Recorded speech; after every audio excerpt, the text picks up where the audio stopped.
Hello, I'm Sandra Mansouri with the Integrator, here at the 7th Annual Commercial Strategy Conference, MEA, in Dubai. Joining me here now is Ben Baseley-Walker, founder and managing partner of Andart Global. Ben, how are you doing today? Sandra, it's lovely to be here.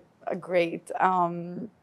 So let's jump in right away to the questions. We do have quite a long day happening. So my first question is surrounding your session. Now, you just wrapped up, and it's clear that there's like a shift happening in how destinations are marketing themselves in the Gulf. What would you say is the most important takeaway for destinations in the region looking to stand out in an increasingly competitive market? I think that's a great question, Sandra, and I think it's really about what competition means. We've got so many levels of competition. Yeah. Comparing Dubai to the new destinations that are coming in is something which a lot of people do, and I think it takes you down the wrong road. So Dubai now, we're a transactional city. Is my hotel nicer than the one next door? Can I get a cheaper rate? But the city itself, its story has been told, and it's evolving, and we're growing, but it's kind of set. When we're looking at new destinations, Red Sea, Neom, Yanbu, even Doha, as it kind of decides who and what it wants to be after the World Cup, Yeah. we need to think about things very differently. And we're not only competitive here in the region, we're also competitive globally. If you want a sun, sea, and sand luxury destination, you can go to St. Bart's, you can go to the Maldives, you can go to parts of Bali, you can go to Amanpulo in the Philippines. There's 1,000 options. Why us? Why now? So I think from a destination perspective, we have to tell stories that give people a sense of who we are, of what our hafawa looks like, how we have hospitality, and why we're authentically different. A render and a tower and an image gets us nowhere. People might be impressed, they might be intrigued, but they're not going to put their money where their mouth is. And take a gamble on us. And for me, the way that my team and I think about supporting these destinations is we want to be the underdog in a way. We want to be the people that want to root for us. We want them to help us win, and therefore support us as the learning curves is going to be challenging. Get new destinations from scratch. The level of ambition we have in the region is outstanding. But it's not all going to be plain sailing. It hasn't been plain sailing. And I think that is maybe the biggest takeaway. How can you make people forgive you your missteps and be part of your journey so that they invest, they take a gamble, and they keep coming back? All right, so amazing. That is really insightful. Now, going back to that, what you answered, I wanted to know, what do you think are, let's say, the challenges for people to be able to trust, what is being said to them through the storytelling or, marketing, or how it is? What would you say? What is your advice to get people to trust them more? So I think the first part of the statement is interesting, right? People. Who are people? So we have so many different markets, and travel is no longer straightforward. Yeah. 15 years ago, if you looked at, again, let's take Dubai as an example, you were talking about predominantly white Europeans coming here for winter sun. Yeah. That's not who I see on the streets today. We've got a wildly diverse audience that's coming here for visiting, for tourism, for business, and it's starting to reflect the amazing makeup of our city. Yeah. So when you're talking to someone who perhaps hasn't traveled much, doesn't necessarily speak English, is coming from a second city in India or China or Malaysia, that's a completely different kind of narrative than if you're trying to attract an American from New York, or a Parisian, or a businessman from Tokyo. So I think that the thing that we need to think about when it comes to trust is, how do we build a story that resonates for multiple different people? And tactical marketing is really key. One big story, one size fits all, doesn't work anymore, because the reality of access to data, access to information, positioning, everybody has 1,000 different influences.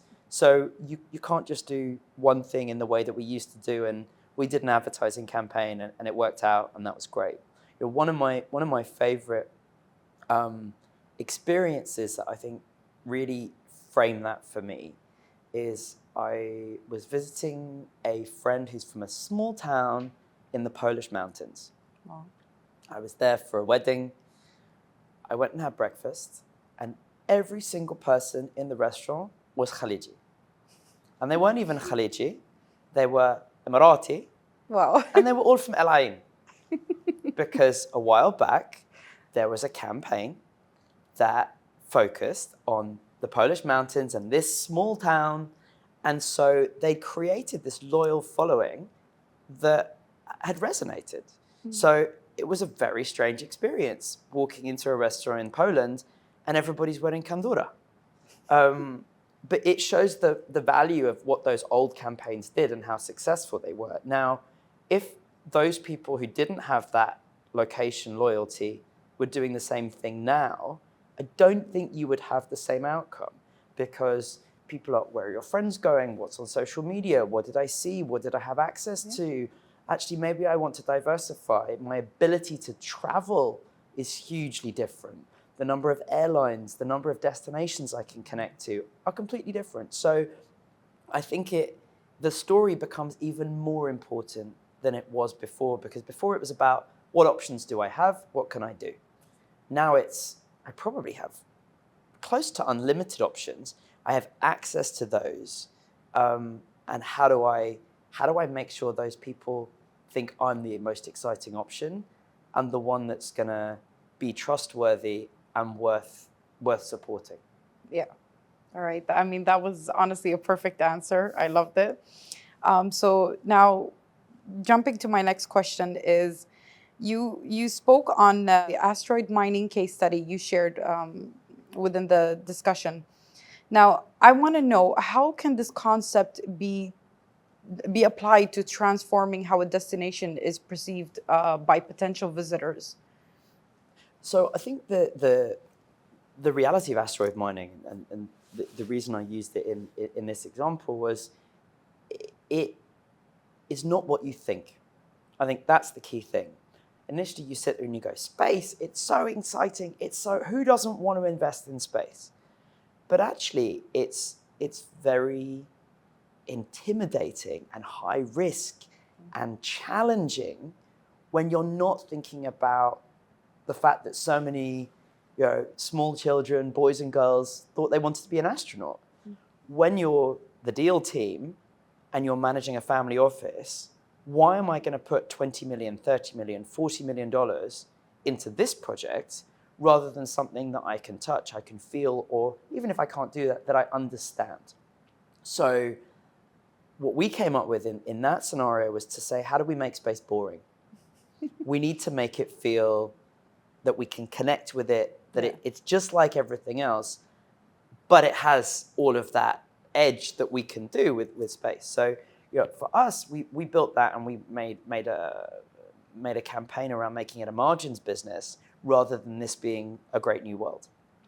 When it comes to destinations and hospitality chains, I think we're kind of in a similar scenario, but maybe the other way around.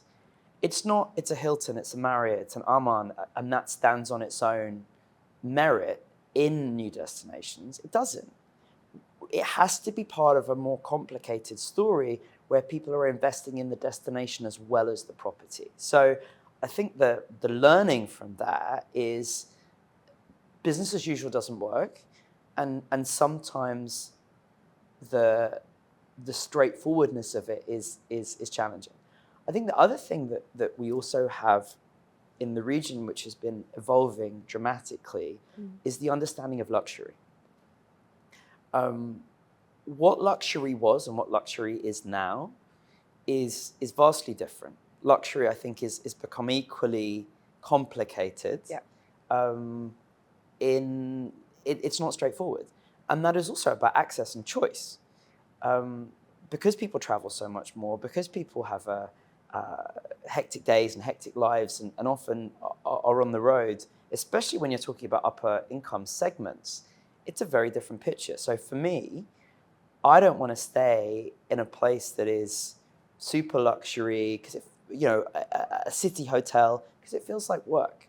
So what is luxury and sophistication to me? And I think what we are learning within our region is that we don't need to be referential. As Saudi and Doha and Qatar don't need to look to Dubai as the pinnacle of success. They can do it their own way and actually probably win better. Not probably, definitely win better. Yeah. Also, when it comes to luxury, it's no longer the Burj Al Arab that is the pinnacle. That's one version of luxury. But actually, when you talk about a Riyadhi, a Jadawi, an expat living in Dubai, or people coming from further afield, they may want a different kind of flavor. So I think the opportunity we have here is to rethink that and to connect to multiple different audiences. And again, it's not a one size fits all. Amazing. Now, jumping to my last question, looking ahead, how do you see storytelling strategies evolving in the next 5 to 10 years, let's say, especially, with technology and particularly, AI and how it's being integrated into everything at the moment? How do you see that developing in the future? So there's a lot of talk about AI. Yeah. It's one of the things at the moment, and I think there's been a lot of talk about AI in this conference. The other thing that I think is also talked a lot about in the industry now is personalization, hyper personalization. Now, I don't know about you, Sandra, but I'm quite a difficult human. I change my mind all the time. So if you look at my preferences when I'm traveling for business, I have this for breakfast, I go to the gym at this time, I've got a certain routine. However, that doesn't necessarily mean that that's what I want to do every week, or I do it when I'm on holiday, or this. So AI, I think, is similar, right? For me, it is so useful in processes, in driving a lot of those elements. But fundamentally, hospitality and destinations, this is still a human business. It's about connecting with people and making them feel a certain way. It's not actually about things. It's not about tangibility. It's the intangible pieces that are key. So I think the reality of social media has really changed that for a lot of us. The number of people that I see walking around that are watching a reel on Instagram or part of that, and each of those is a story. They're involved in this person's lives or ideas in a way that they never were before. So I think that in many ways, vast numbers of stories have now become deeply accessible. We had stories around the campfire, then we had newspapers, then we had internet data, and now we've got vast amounts of stories at any moment of your life. So when it comes to hospitality and it comes to properties and data, I actually think storytelling is going to become more important. Narrative is going to become more central. How do we tell these stories to make people part of our story and us to be part of theirs? And that is maybe the thing that might become most central more than anything else as we look to the future. So I'm very bullish on narrative and storytelling. I think we're going to go back to our roots, and it's a digital campfire that we're now sitting in. I loved it. Honestly, I completely agree with you. Especially with the world going very quickly the way it is right now, we do have to keep somehow the communication between humans. That human touch, that empathy, that emotion between people. Yeah, and technology and AI and all of these things can enhance that. But it's as somebody said to me, I want AI and technology to do the dishes and cook dinner, so I can spend time with my child and paint.